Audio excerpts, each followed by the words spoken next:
Hello and welcome back to the channel. Today I'm going to be reviewing my subscribers' games and guessing their elos, with one small twist. All of the games are duck chess, a chess variant where players take turns placing a non-capturable duck on a new square. Now on chess.com, every new player starts with a variant rating of 1500. This means that some players lose a little bit of rating when they start playing the variant since they're getting used to, the flying duck, before their ratings eventually correct and climb back up past 1500. With that in mind, let's dive into game number 1. Okay, game number 1 was sent in by Professor K 2014, who I've actually played before in chess, and I know they're rated something like 2400 bullet, so I actually already know that this is something of a strong player. Not to mention they added in their message, I call this the opening trap, see for yourself, so they must have some duck chess experience. The game is also only 5 moves long, so we'll see what we're in for. Professor is playing with the white pieces and starts with e4. Okay, we get e4, duck to e6. We get d5 by the opponent with duck to d4. Okay, and this makes perfect sense. The professor captures on d5, which is a pretty standard idea. You see the queen is defending at a distance. And if there's one thing the duck is good at is cutting off defenses at any sort of distance. So professor here takes a free pawn on d5, cuts off the defense with the duck. So far, so good. We get duck to g4, pawn to e6. Nice, and then this is another common motif. I mean, it makes sense that we're seeing all of these strong ideas from a strong player. We get bishop to b5, putting the king in check, but then you intentionally cut off your own check with the duck. And since the opponent has to move the duck on the next turn, their only choice is to keep it on this diagonal, and there's no funny ideas after that. We get pawn takes, immediately blundering the game, and for some reason the professor doesn't take. That is very curious because the opponent has now fallen for the trap. Duck to c4, this loses the game instantly.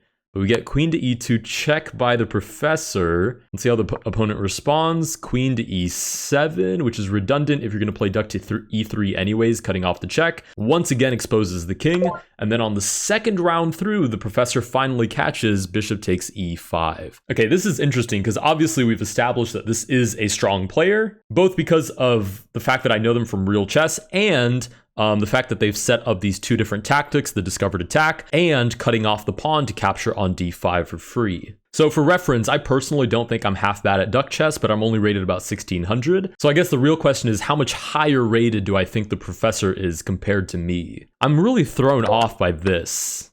Just not even accepting the fact that the king is completely free and playing queen to e2 instead. The other thing is, how much time do I think the professor has actually dedicated to duck chess? I mean, apparently they call this their opening trap, so they must have some sort of preparation. But I'm going to think that somebody rated 2400 probably doesn't spend all that much time playing duck chess. So I do think the professor's higher rated than me, but I don't think by a lot. If I'm rated 1600, I would guess the professor is probably rated 1650 or so, especially considering this kind of easily missed idea, but he did find it on the next turn, which makes sense for a strong player. Okay, so I'm going to call it 1650. I'll consider it a victory if I'm within 20 rating points. And yeah, let's see what the actual rating is of the professor. All right, okay, so we were off by a little bit. I think my reasoning was sound. I was in the right direction. I was in the ballpark range, but I didn't give him enough credit. He is in fact rated basically 1700 flat. And truth be told, if the professor really felt like it, he could probably be like a 2000 rated duck chess player. Again, it's how much time are you actually going to invest into duck chess. Okay, so for the first one, we're off the mark by a little bit. Let's go to move on to game number 2.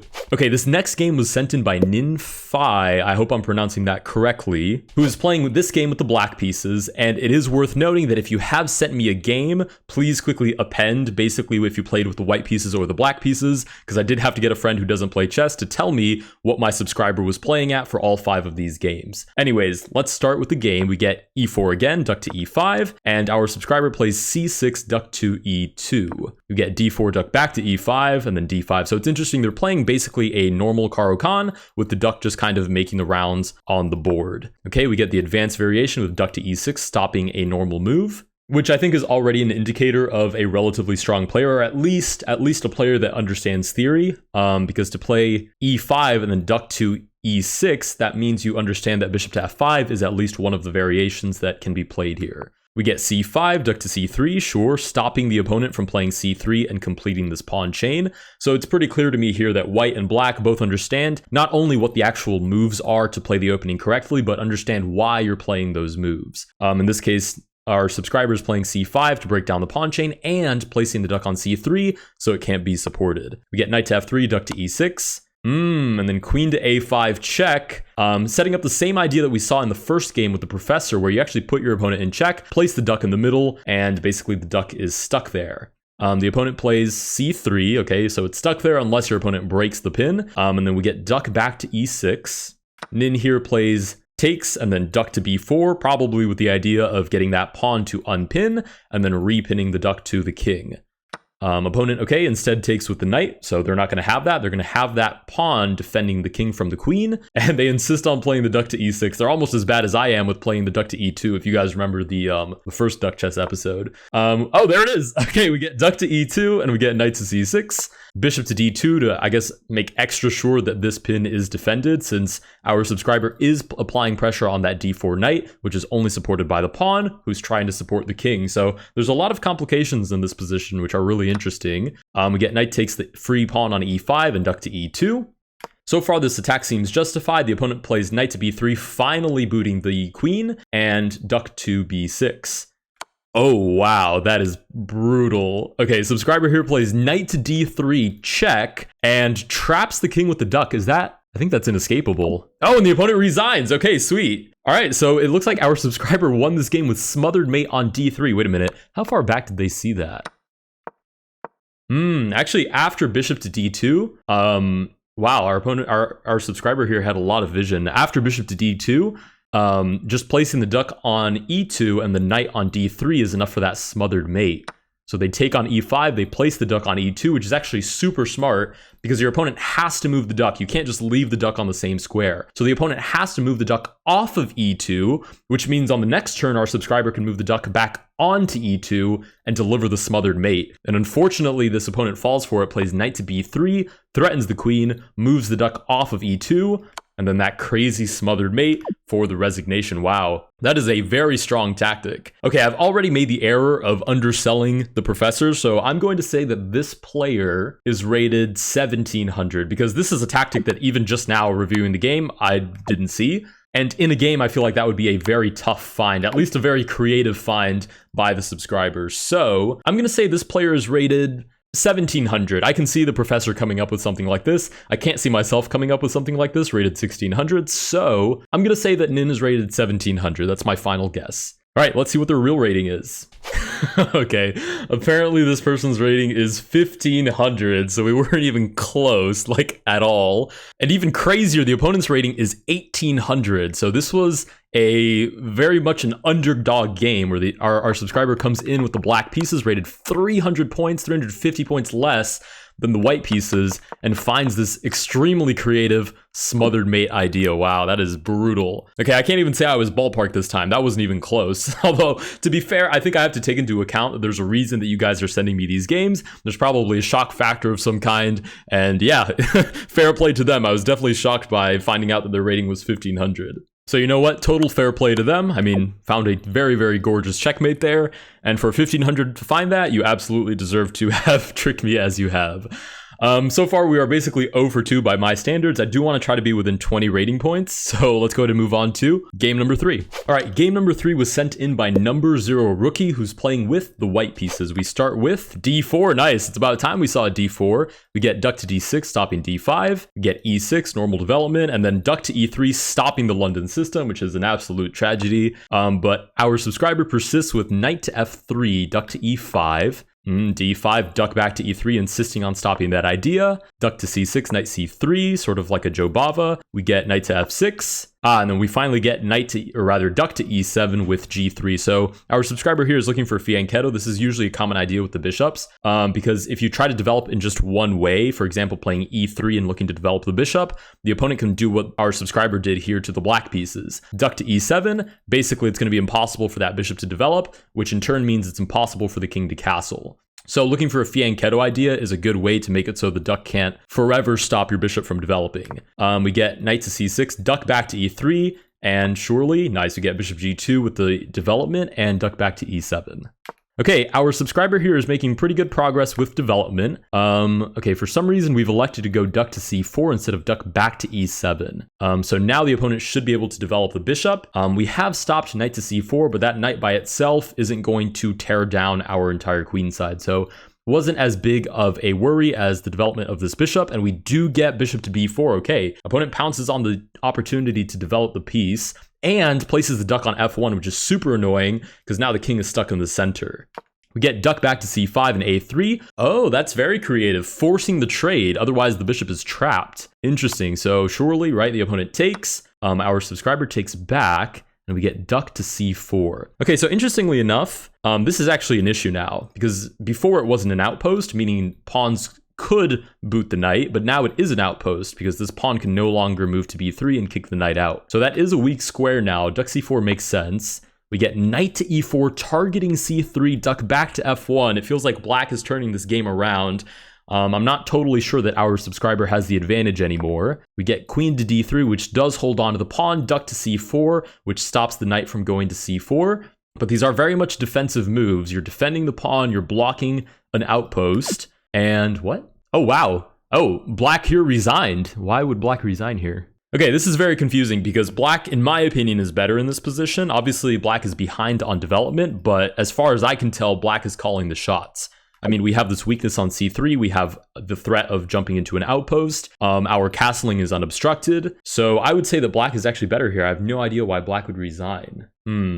My only thought is that maybe this stinks a little bit of trying out duck chess for the first time. Not for our subscriber, but rather for our opponent here. Because the black pieces here, in my opinion, started off maybe not as well as white, who immediately found the idea of the fianchetto and was successfully stopping black's attack. And we got a random knight to a5 move, which is kind of inconsequential. But as soon as our subscribers started playing defensive chess, the black pieces turned it around quite well, created that outpost on c4, brought the knight to the center to target a weakness, and then just resigned. So I'm thinking this kind of stinks of, oh look, chess with a duck, let me try it out, bored of it, didn't like it, whatever, didn't like the cute little duck, and then left. So I think black is probably actually a strong player, just not a duck-interested player. So I'm going to say that both of these players are rated 1500, trying out duck chess for the first time, and for whatever reason, the black pieces didn't like it. All right, so final answer 1500. Let's go see what our subscribers' rating actually is.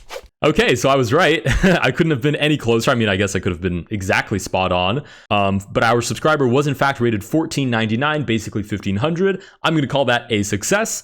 And I was actually spot on about the opponent. The opponent is rated exactly 1500, and they probably haven't played a game of duck chess since. All right, sweet. So we officially have our first success within 20 rating points of the opponent's true rating. We are now 1 for 3, so still not batting terribly well, but 1 for 3 in terms of the games. Let's go ahead and move on to game number 4. All right, game number 4 was sent in by Gouldstone, who's playing with the white pieces. We start off with, nice, d4 again. That's what we'd like to see. Duck to d6, knight to f6, and we have a relatively normal opening with a Queen's Indian. Nice, the duck immediately dives into b7 to stop that fianchettoed bishop, and we get c4 as well, so this is not London. We get d5, duck to c3 to stop the normal development. I am trying to observe and see if the players are accurately defending against the opponent's development, which, for example, Gouldstone, by playing the duck to d7, is doing precisely that, stopping a lot of natural developing moves. And the opponent is doing the same, right? This bishop really wants to come out, not get trapped behind the pawn structure, so we get duck to e3. Duck back to d7, knight to c3 challenges this knight. Bishop to b7 defends the knight. There is the idea here of the tactic that if the bishop doesn't develop, to protect the knight, and say there's a random pawn move on the board and the duck moves away. Here, Gouldstone could play duck back to d7, cut off the defense of the knight by the queen, and then take the knight for free. So we do get bishop b7 defending the knight. I'm going to assume they're seeing these tactics. We get g3, we see the fianchetto idea come into play again. Duck to e6 to stop the natural development of this bishop. And then we get another fianchetto. Okay, it seems fianchettos are the way to go. And duck to g2 to stop this development. Okay, so far I'm seeing two opponents that are very accurately stopping the development of their opponent's pieces. We do get bishop to h6 here, which is an interesting little move looking to trade off bishops. Nice, and we do get that bishop trade. The queen takes back. The duck insists on returning to c6, again, stopping your opponent's idea of developing. Black finally castles. White has yet to castle. We'll see how they manage to pull it off. Duck to c6. Oh, queen to h6. Maybe they won't castle at all. f6 and duck to e5. Okay, duck to e5 seems like they were afraid of a pawn push, which I don't believe was possible here anyways, because after takes, the bishop just drops. But it does give white the chance to castle now if they please. Otherwise, I'm sure there's a kingside attack here incoming. Okay, nice. Read him like a book on that one. h4 exactly. We get duck back to c6, and then duck to h5, fearing the idea of the pawn push. Okay, so far I'm getting the impression that these are very strong players. We saw them stopping each other's development in the beginning of the game, and now we have a full-fledged kingside attack mounted against the black pieces. All right, we get duck back to c6. The bishop develops. Nice, we finally get that pawn break on h5. Not totally sure why the black pieces place the duck on g4 as opposed to back to h5, but it does allow h5, and our subscriber immediately takes advantage, not to mention there's this idea as well. We get pawn to g5, trying to close up the position. Depending on how risk-averse our subscriber is, I mean, knight takes g5 is possible. I don't know if they want to play it, but it's a move on the board that would tear down the kingside's defenses. But we get a little bit more of a reserved move. We get knight to d2, defending the e4 pawn, which was hanging, and duck to f4. Okay, the opponent slides it right back. We get knight to f8. Black is doing a pretty good job here of organizing their defenses, but wow. Oh, that was the idea of knight to d2. They might not have even been concerned with defending the pawn, but looking for this pawn break to open up a file against the king, which is a super concrete idea. We'll see how black defends. Rook g7, putting the rook on that file. Duck to g4, but we do get that trade. Rook takes back. Technically, there's no open files yet. There's two semi-open files, each with a single pawn on it. We'll see if Gouldstone can find a way to open it up. Not to mention the queen is in a slightly precarious position, but it seems there's no way for any of the opponent pieces to actually attack it. So if it can't be attacked, how unsafe is it really? Duck to d7, and we do get the cheeky long castle to bring the final rook into the game. We get duck to g4. Nice, this is very concrete by the opponent. If you're getting attacked on a flank, usually you want to break open the center so there's no stability in the attack. The position becomes a little bit more fluid. It's easier for pieces to move across the board, and it's not so easy for the flank attack to continue. Not to mention here, just concretely opening up a file against the king is a pretty scary prospect. We get duck to d5, knight to f3, putting some pressure on that rook, which does move back. We get duck back to d7, which is an interesting move, but even more interesting here is actually d5. So that closes up the center altogether, which means there's no hope of an open file. So we'll see, it's a race. Who's going to open up a file against the enemy king first? You're going to have to get pretty creative here. We get queen to c7. I don't know if that's going to cut it. It threatens a free pawn, but that opens up a file as well. Duck to d6. We get knight to h4, looking to traverse the opponent's weaknesses. We get rook to g5. Nice, that knight is very, very well placed there. We get e6 with duck to g4. Here's where you got to keep your eyes peeled because there's probably checkmating ideas here in a moment. Oh, wow. Knight to e7 check cuts off the defense of the queen from that square, forces the king to move over, and surely we get d6 defended by the rook, cements the knight on e7, basically impossible to remove. There's no idea of this because of the pawn. I mean, white is just munching away at black's position here. That was a very, very good find. Okay, so I'm pretty confident this is a strong player. You get queen to d7, duck back to g4, rook to f1. I'm not sure why we didn't just take. Because in this position, just taking with check and then placing the duck on g7 seems to be instantly winning. The king can't move out of there, and because you have to move the duck on every single turn, black has to move some piece somewhere and then has to move the duck. So remove the duck off of g7, which instantly wins us the game. Okay, so it's interesting that Gouldstone didn't see that idea. We are pretty deep in the game, so, fatigue is real, and I haven't thought as critically about the position as they have most likely, since I'm not actually playing this game, but we get rook to f1 instead, missing this idea, and duck to c6. Okay, rook takes, and, actually, hold on, I think the opponent saw the idea of queen takes, but it's too late now because the rook comes in anyways, and there's just too many pieces on top of the king. We'll see how Gould actually converts this victory. We get the capture on h3. I mean, it's a free bishop, but I feel like we have bigger issues to worry about than free bishops here. We do bring the other rook into the attack. It's very principled. I mean, you can miss a tactic, but if you play this principled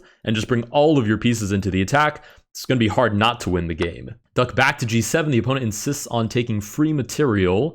We get rook takes, very nice, finally delivers that check, cuts off the defense with the other duck. King to g8 instantly loses the game. Oh, wait a minute. King to g8, I mean, there's two different ways to instantly win this. But Gould here plays duck to c8 and rook d8 as well.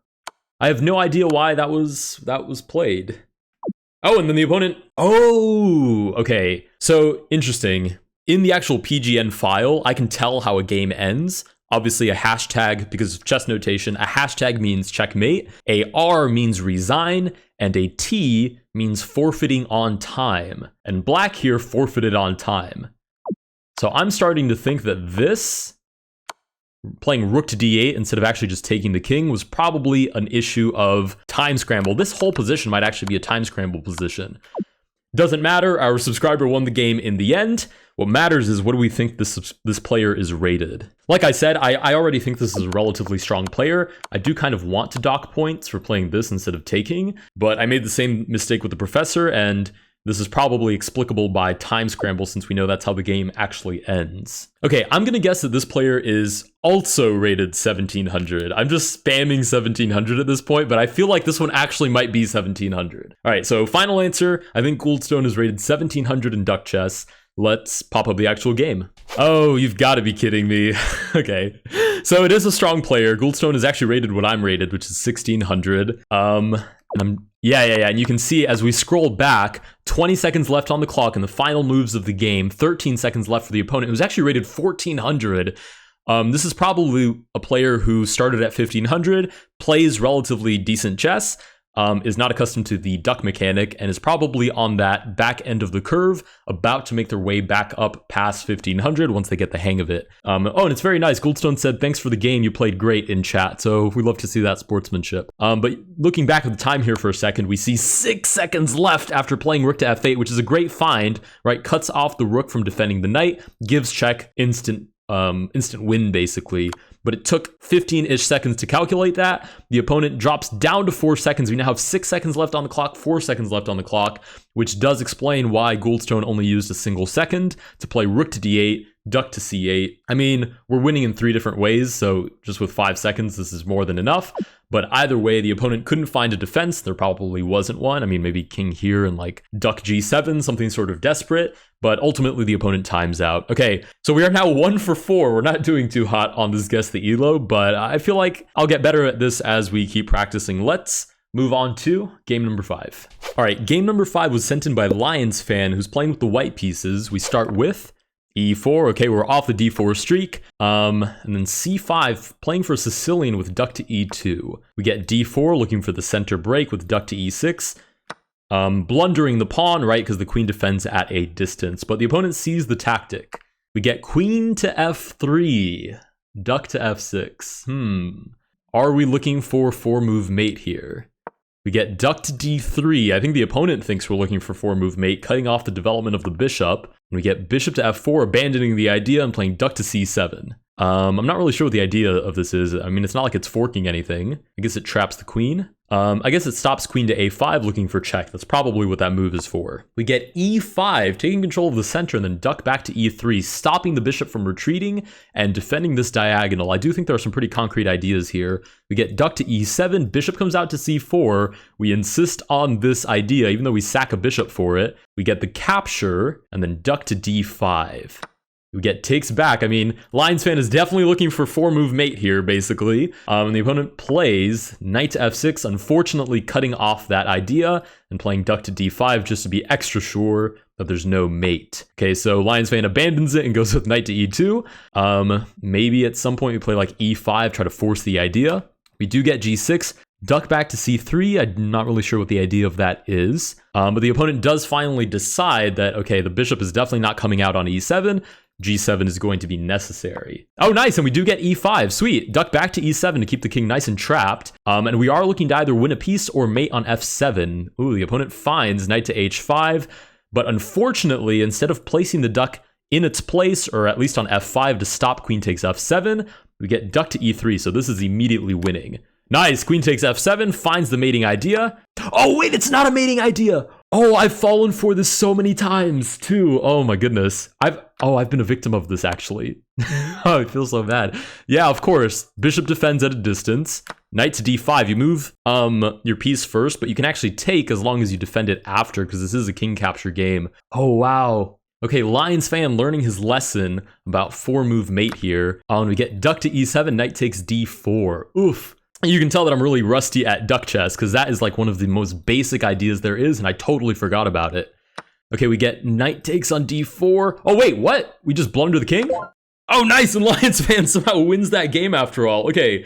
Oh, man. I didn't even start to decide how strong these players were or were not. Oh, man, I hate to say it having not even seen it myself, but this is kind of a beginner mistake. I mean, I did call it out at the beginning. It's a very common idea. If you're defending at a distance, you block with the duck, and then you lose the piece that's defending at a distance. But that's a hard one to remember. Oh, man. And then the opponent just plays... What did the opponent play? They took the knight on d4 and then just totally forgot about the fact that the king was exposed. Oh, man, I hate to say it, but this kind of stinks of a beginner game as well. So just because I think this is a beginner game, I'm going to say that both players are probably rated about 1500. They could be a little bit in the training process, like a little bit under 1500, trying to learn their way through. They might be a little bit above 1500, but I'm going to guess that they're about 1500 because these are some pretty elementary tactics that you go for when you start playing this for the first time. You play 4-move checkmate at the very beginning. You fall for ideas. Like, I'm equally susceptible. I'm not saying in any way that I wouldn't fall for these things. But you are susceptible for these sort of ideas where you're defending at a distance, you think you've baited the opponent, and then your queen disappears off the board and you're left wondering if you really like duck chess as much as you thought. I know that's been a very common experience of my own. But yeah, my final answer here is going to be, I think our subscriber here is rated somewhere around 1500. All right, let's go ahead and pop up the actual game. Nice, okay. We hit the nail on the head with this one. Last time we were off by a point. This time we're exactly 1500 spot on, and the opponent is about the same, 1540. These are both definitely players that are just getting used to duck chess as it works and stuff.